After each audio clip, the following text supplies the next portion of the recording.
Yan, so guys, nandito tayo sa OK Palace Hotel dito sa Cambodia. Yan. Nandito tayo sa 14th floor. Ang ganda oh, tanaw na tanaw yung mga lugar. Check lang natin, pakita ko sa inyo. So yun yung view niya dito. Grabe, amazing. And then may pool. Yan. Ito. So guys, nandito tayo sa Cambodia. May aatinan tayong meeting in preparation to the upcoming conference.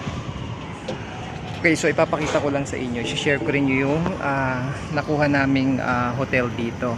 Actually, this is a sulit talaga, no, na nakuha namin sa Agoda. Considering yung kanyang price for 4 nights naming pag-stay dito is only around $197 lang. So sulit na sulit siya. Gusto ko i-share sa inyo. Mamaya papakita ko yung room. Ang ganda-ganda ng design ng room niya. OK Palace Hotel ito, guys. Guys, so ang ganda nung view. Oh, ganda-ganda. Kitang-kita mo yung city dito, no? Yung mga building dito sa Phnom Penh. So this is located at Phnom Penh. So mamaya papakita ko yung kwarto na nakuha namin. That's a triple sharing. So may kasama na rin yung breakfast. So tomorrow ipapakita ko rin yung breakfast na included nila. So doon sa sa baba, ang ganda rin ng kanilang design doon. So ang ganda, pakita ko sa inyo. So ganito siya.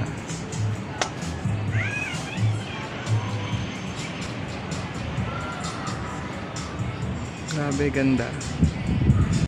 So yun guys, pakita ko mamaya yung sa yung sa room namin, no? Para lang may idea kayo pag halimbawa gusto niyo rin dito pumunta. So meron tong twin building doon sa kabila. So tomorrow doon daw magbe-breakfast. So yun, share ko lang guys.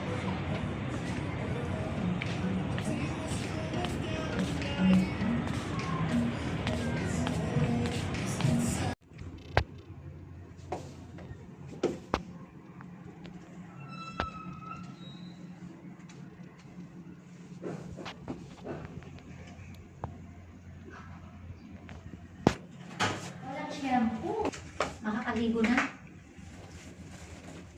May ligo ba o bababa muna tayo? Isa-isa lang. Toothbrush. Meron daw. Toothpaste. Oh. Wala akong shampoo doon. Kukunti na lang kasi po.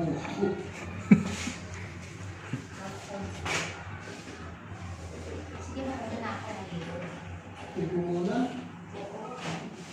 Sabi niyo yung hao. Ganit na pek-pek ko.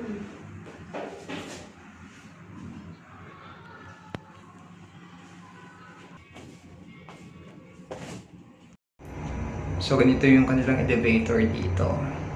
Ayan. Wala tayo sa lobby. Paano lang natin. So yan. Ganito yung itsura niya. Kuha lang natin.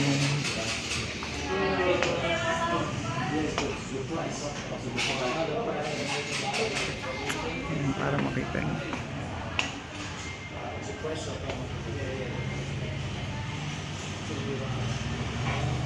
Ang ganda oh.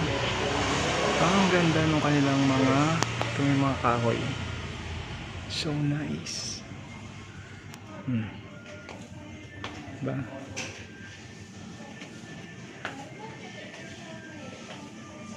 Yan. Ganda niya. So let's go up. Let's go up na uli. Para lang makita nyo. Okay. Lang guys, share ko lang sa inyo. So again, pag napunta kayo dito sa Phnom Penh, isa to sa mga recommended ko. Mura lang siya na hotel. Okay, babalik na tayo at tingnan nyo lang tomorrow yung mga ibabang vlog na natin, yung mga buffet breakfast yun na ipapakita ko rin sa inyo. So abangan na lang yung iba pa nating vlog dito sa Cambodia. See you guys!